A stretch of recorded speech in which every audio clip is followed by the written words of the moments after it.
Hello students, welcome to my channel Study Simplicity. अस्सलाम वालेकुम students. आज का हमारा टॉपिक है मैकेनिज़्म ऑफ ब्रीदिंग। ब्रीदिंग जो है इसके बेसिकली दो फेजेस हैं, एक को कहते हैं इनहेलेशन और दूसरा जो हमारे पास है एक्सहेलेशन। अब ब्रीदिंग की डेफिनेशन क्या है? Breathing is the process during which organisms take air in their body to get oxygen. यानी ब्रीदिंग के दौरान ऑर्गेनिजम्स अपनी बॉडी के अंदर एयर लेके जाते हैं, air to get oxygen, oxygen लेने के लिए, और इसके साथ साथ अपनी बॉडी से एयर को रिमूव करते हैं, एयर को रिमूव करते हैं to get rid of carbon dioxide, to get rid of carbon dioxide. तो ब्रीदिंग जो है ऐसा प्रोसेस है जिसके दौरान ऑर्गेनिजम्स अपनी बॉडी के अंदर एयर लेके जाएंगे ताकि उससे ऑक्सीजन ले सकें, और बॉडी के अंदर से एयर को रिमूव भी करेंगे ताकि कार्बन डाइऑक्साइड को रिमूव कर सकें। अब ब्रीदिंग जो है एक फ़िज़िकल प्रोसेस है of the movement of gases. इसके बेसिकली दो फेजेस हैं हमारे पास, एक को कहते हैं इनहेलेशन और सेकंड है एक्सहेलेशन। अब जो हमारे पास इनहेलेशन है ऐसा प्रोसेस है जिसके दौरान air is moved inside the lungs, inside the lungs to get oxygen. Oxygen को हासिल करने के लिए लंग्स के अंदर जो एयर मूव करती है, इस प्रोसेस को हम नाम देते हैं इनहेलेशन का। अब जो इनहेलेशन का प्रोसेस है इसके अंदर कुछ स्टेप्स होते हैं जो कि इन्वॉल्व होते हैं, कुछ चेंजेस हैं हमारे डायफ्राम और आपके रिब्स जो मसल्स हैं उनके अंदर, जो कंट्रोल करते हैं आपके ब्रीदिंग के प्रोसेस के फर्स्ट मैकेनिज़्म को, जो कि है इनहेलेशन। सबसे पहले तो हमारे पास ये है लंग्स, लंग्स के ऊपर ये आपके पास जो है ये है रिब्स। रिब्स के कितने पेयर्स होते हैं? 12 पेयर्स ऑफ रिब्स होते हैं। ये है लंग्स। लंग्स के बिल्कुल नीचे ये जो आपकी थोरेसिक कैविटी है, यहाँ पे एक मस्कुलर स्ट्रक्चर मौजूद होता है जो थोरेसिक कैविटी को एब्डोमिनल कैविटी से सेपरेट करता है। इस मस्कुलर स्ट्रक्चर को हम नाम देते हैं डायाफ्राम। अब ये जो डायफ्राम है हमारे पास, ये ब्रीदिंग के प्रोसेस के दौरान मूव करता है डाउनवर्ड और अपवर्ड। अब जब इनहेलेशन का प्रोसेस होता है तो इनहेलेशन के प्रोसेस के दौरान हमारे पास जो ये जो रिब्स हैं, रिब्स के ऊपर यहाँ पे जो मसल्स अटैच होते हैं वो रिब मसल्स होते हैं कॉन्ट्रैक्ट। तो during the inhalation rib muscles contract. जब रिब मसल्स कॉन्ट्रैक्ट होते हैं तो उनके कॉन्ट्रैक्ट होने से ये जो रिब्स हैं ये थोड़ी सी रेज्ड हो जाती हैं। ये प्रैक्टिकली करके भी देखा जा सकता है। जब हम सांस बॉडी के अंदर लेकर जाते हैं तो हमारी ये जो पसलियाँ हैं ये ऊपर की तरफ मूव करती हैं। इसे हम कहते हैं कि रिब्स जो हैं वो रेज्ड हो जाती हैं, अपवर्ड डायरेक्शन में मूव करती हैं। रिब मसल्स कॉन्ट्रैक्ट होंगे और ribs ribs are raised,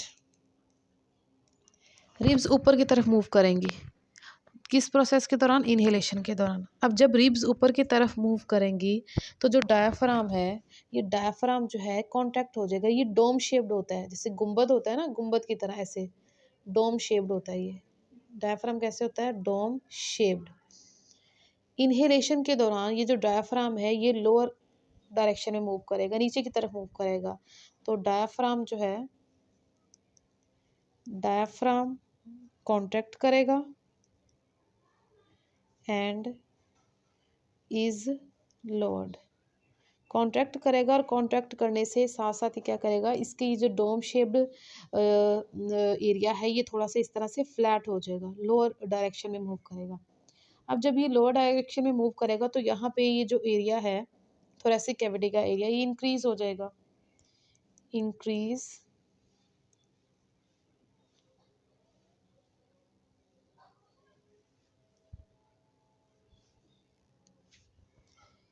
increase in area of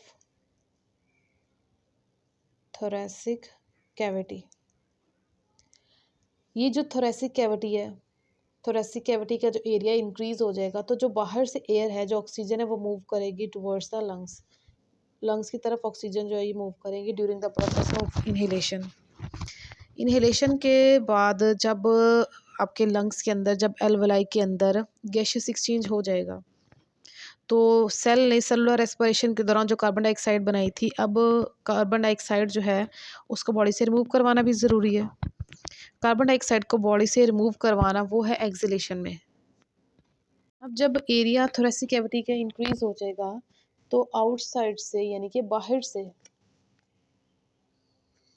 outside air rashes into the lungs, बाहर से जो हवा है, जो एयर है जिसके अंदर 21% ऑक्सीजन मौजूद है, वो लंग्स के अंदर मूव करेगी, लंग्स के पास जाएगी, लंग्स से वो लंग्स में जो मौजूद एल्वेलाई है वहाँ तक जाएगी, एल्वेलाई में गैसियस एक्सचेंज होगा, एल्वेलाई के अंदर जो ऑक्सीजन है वो मूव कर जाएगी ब्लड कैपिलरीज में, और ब्लड कैपिलरीज के पास जो कार्बन डाइऑक्साइड है वो मूव कर जाएगी आपके एल्वेलाई के पास। अब एल्वेलाई से वो कार्बन डाइऑक्साइड बाहर भी आएगी, तो बाहर उसको रिलीज जब करवाया जाएगा वो है एक्सहेलेशन। तो एक्सहेलेशन क्या है?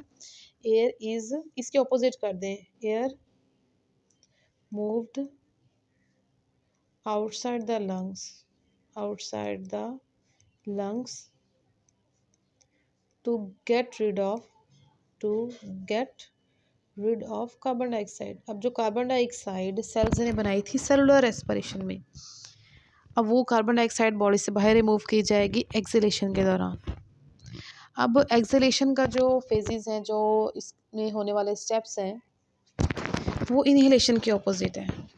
अब इनहेलेशन में रिब मसल्स कॉन्ट्रैक्ट हुए थे, तो यहाँ पे हमारे पास जो रिब्स मसल्स हैं वो कॉन्ट्रैक्ट नहीं होंगे, अब उसके ऑपोजिट होगा, रिब मसल्स अपनी ओरिजिनल लोकेशन पे आएंगे, यानी रिब मसल्स कर देंगे रिलैक्स,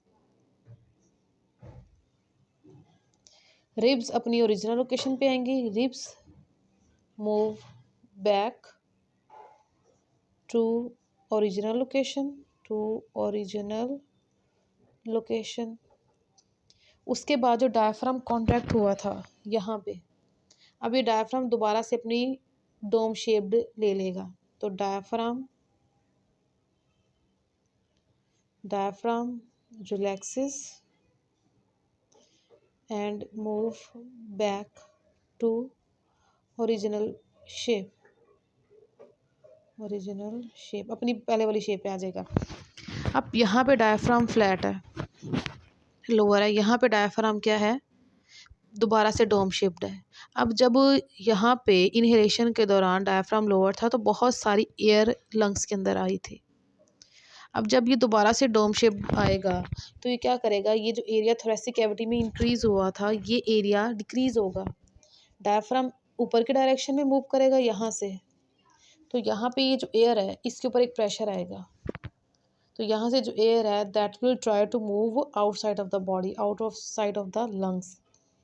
तो यहाँ पे डायफ्राम जैसे ही अपनी डोम शेप्ड दोबारा से गेन करेगा, तो यहाँ पे जो थोरेसिक कैविटी है यहाँ पे एक प्रेशर इंक्रीज होगा, उस प्रेशर के इंक्रीज होने से ये जो लंग्स हैं इनके ऊपर एक प्रेशर आएगा कि आप लंग्स के अंदर जो एयर है उसको लंग्स से बाहर की तरफ एक्सपेल आउट किया जाए। तो इनहेलेशन में जो एरिया थोरेसिक कैविटी का इंक्रीज हुआ था, अब यहाँ पे क्या हो जाएगा, इसके opposite decrease in area of thoracic cavity, thoracic cavity का एरिया डिक्रीज हो गया, थोरेसिक कैविटी क्यों डिक्रीज हो गया, क्योंकि डायफ्राम पहले वाली अपनी डोम शेप्ड पोजीशन में आ गया है। अब यहाँ पे जो एयर है, क्योंकि यहाँ पे प्रेशर है लंग्स में, तो एयर क्या मूव करेगी, air move outside of the lungs, air जो है वो लंग्स से बाहर की तरफ मूव करेगी। अब इसको दोबारा से एक दफ़ा देख लेते हैं। ब्रीदिंग हमारे पास ऐसा प्रोसेस है जिसमें हम अपनी बॉडी के अंदर एयर लेके जाते हैं ताकि उससे ले सके हम ऑक्सीजन। उसके बाद हम क्या करते हैं, ऑक्सीजन को ब्लड के अंदर शामिल करवाने के बाद एयर को बाहर रिमूव करते हैं ताकि हम कार्बन डाइऑक्साइड को बॉडी से बाहर रिमूव कर सकें। ब्रीदिंग के दो प्रोसेसेस हैं या दो फर्दर फेजेस हैं, इनहेलेशन और एक्सहेलेशन। इनहेलेशन को हम इंस्पायरेशन भी कहते हैं, inhalation is also called inspiration, और एक्सहेलेशन को हम जो है एक्सपायरेशन भी कहते हैं, एक्सपायरेशन। तो कई दफ़ा पेपर में शॉर्ट क्वेश्चन आता है, डिफाइन इनहेलेशन और इंस्पायरेशन। तो बच्चे वहाँ पे इनहेलेशन और एक्सहेलेशन में डिफरेंस लिख के आ जाते हैं। ये दोनों एक ही हैं, इनहेलेशन या इंस्पायरेशन और एक्सहेलेशन या एक्सपायरेशन। अब इनहेलेशन और एक्सपायरेशन में डिफरेंस क्या है? सबसे पहले तो याद रखना है कि जो लंग्स हैं वो थोरेसिक कैविटी में, ठीक है। फिर लंग्स के ऊपर जो है वो एक प्रोटेक्टिव कवरिंग होती है बोन्स की बनी हुई, जिसे हम नाम देते हैं रिब्स। रिब्स के 12 पेयर्स होते हैं। रिब्स के साथ रिब मसल्स अटैच होते हैं। जब हम इनहेलेशन करते हैं, बॉडी के अंदर ऑक्सीजन लेके जाते हैं, उस वक्त आपके रिब मसल्स कॉन्ट्रैक्ट करते हैं। रिब्स थोड़ी सी ऊपर की तरफ मूव करती है, जैसे इस डायग्राम में है, थोड़ी सी यहाँ पे ऊपर की तरफ मूव कर रही हैं, और यहाँ पे देखिए थोड़ी सी लोअर नीचे की तरफ मूव कर रही हैं। तो इनहेलेशन में रिब्स जो है वो अपर डायरेक्शन में मूव करेंगी। आपका डायफ्राम कॉन्ट्रैक्ट होके अपनी जो डोम शेप्ड है उसको थोड़ा सा लूज करेगा, थोड़ा सा फ्लैट हो जाएगा। थोरेसिक कैविटी का एरिया इंक्रीज हो जाएगा। बाहर से एयर जिसके अंदर ऑक्सीजन है 21%, वो मूव करेगी इनसाइड द लंग्स। लंग्स के अंदर एल्वेलाई के अंदर जाके जैसे गैसेस एक्सचेंज होगा, तो वहाँ पे हमारे पास जो कार्बन डाइऑक्साइड है ब्लड के अंदर, वो मूव करेगी टुवर्ड्स द लंग्स। अब जब कार्बन डाइऑक्साइड एल्वेलाई के अंदर भर गई है, तो ज़ाहिर है अब उसको बॉडी से बाहर रिमूव करना है। उसको रिमूव करने के लिए जो ब्रीदिंग है उसका सेकंड फेज़ है एक्सहेलेशन, वो होगी। एक्सहेलेशन के दौरान जो रिब्स मसल्स हैं वो दोबारा से रिलैक्स करेंगे। पहले वो कॉन्ट्रैक्ट किए थे, अब वो किए रिलैक्स। रिब्स अपनी ओरिजिनल लोकेशन में आ गई, थोड़ी सी नीचे की तरफ डाउनवर्ड डायरेक्शन में मूव करेंगी। डायफ्राम ने अपनी पहले वाली शेप ले ली, क्योंकि ये डोम शेप्ड स्ट्रक्चर है, गुम्बद के जैसा स्ट्रक्चर है। जैसे ही डोम शेप्ड लेगा, तो यहाँ पे जो एरिया इंक्रीज़ हुआ था इनहेलेशन में, अब वो एरिया हो जाएगा डिक्रीज़। जब ये एरिया डिक्रीज़ होगा, तो यहाँ पे ये जो थोरेसिक कैविटी है, यहाँ पे इसके दोबारा से डायफ्राम के ऊपर जाने से यहाँ पे एक प्रेशर लगेगा। उस प्रेशर की वजह से जो कार्बन डाइऑक्साइड है यहाँ पे मौजूद, that will move outside of the lungs. इसे हम नाम देते हैं एक्सहेलेशन का। अब ये जो इनहेलेशन या एक्सहेलेशन का प्रोसेस है, ये जो ब्रीदिंग का प्रोसेस है, ये हमारा ब्रेन कंट्रोल करता है। ब्रेन के अंदर रेस्पिरेटरी सेंटर होता है। अब ये जो प्रोसेस है ब्रीदिंग का, हम इनहेलेशन एक्सहेलेशन की बात नहीं कर रहे, ब्रीदिंग की बात करें, जिसके अंदर दोनों फेजेस आ जाएंगे। तो हमारे पास जो ब्रीदिंग है, ब्रीदिंग का जो प्रोसेस है, ब्रीदिंग ब्रीदिंग जो है वो नॉर्मल सर्कमस्टांसिस में, नॉर्मल सर्कमस्टांसिस यानी कि आम हालात के अंदर, जब आप कोई बहुत हार्ड किस्म का नॉर्मल सर्कमस्टांसिस के अंदर जो ब्रीदिंग है हमारे पास, वो होती है 16 to 20 टाइम्स पर मिनट। जब हम कोई फ़िज़िकल बहुत ही हार्ड किस्म की फ़िज़िकल एक्टिविटी नहीं कर रहे हैं, एक्सरसाइज नहीं कर रहे हैं, उस वक्त हमारा जो नॉर्मल ब्रीदिंग रेट है दैट इज़ 16 to 20 टाइम्स पर मिनट। लेकिन जब हम कोई हार्ड एक्सरसाइज कर रहे हैं या कोई और फिज़िकल एक्टिविटी कर रहे हैं, और हमें जो है वो ज़्यादा से ज़्यादा अपने मसल्स को ऑक्सीजन देने की ज़रूरत है, उस वक्त आपका जो ब्रीदिंग रेट है वो इंक्रीज़ हो जाता है, वो हो जाता है 30 to 40 टाइम्स पर minute.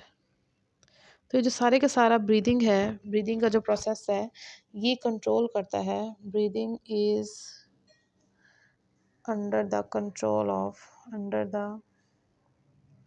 Control of respiratory centre. Respiratory centre. अब जो रेस्पिरेटरी सेंटर है, ये होता है आपके ब्रेन में मेडुला ऑब्लोंगेटा। तो ये सारे का सारा जो प्रोसेस है ब्रीदिंग का, वो रेस्पिरेटरी सेंटर के कंट्रोल में होता है। और ये जो रेस्पिरेटरी सेंटर है, ये डिटेक्ट करता है कार्बन डाइऑक्साइड की कंसंट्रेशन को। कार्बन डाइऑक्साइड की कंसंट्रेशन को, बॉडी के अंदर जितनी ज़्यादा कार्बन डाइऑक्साइड की कंसंट्रेशन हाई होगी, उतना ही ज़्यादा ब्रीदिंग का प्रोसेस होगा।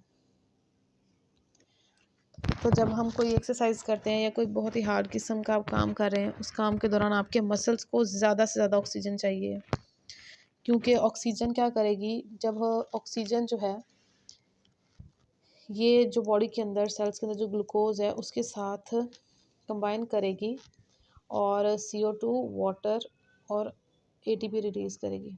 और ये एटीपी तो चाहिए हमें जब हम कोई काम कर रहे हैं। इस एटीपी से तो सारी एनर्जी मिलेगी, और अगर हमें ज़्यादा एटीपी चाहिए तो उसके लिए हमें ज़्यादा पहले ऑक्सीजन चाहिए। और ऑक्सीजन किससे मिलेगी? ब्रीदिंग से मिलेगी।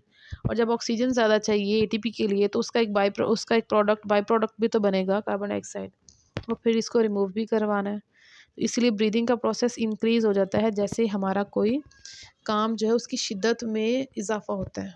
आप कोई बहुत ही एक्सट्रीम फिज़िकल एक्टिविटी कर रहे हो तो ऑक्सीजन की ज़्यादा डिमांड है।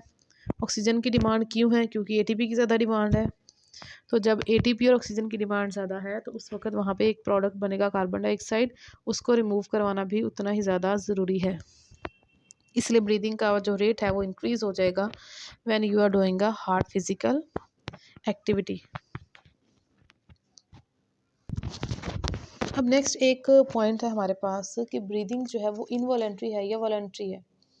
अब एक्शंस जो हैं वो दो तरह के होते हैं। एक होते हैं वॉलेंट्री एक्शंस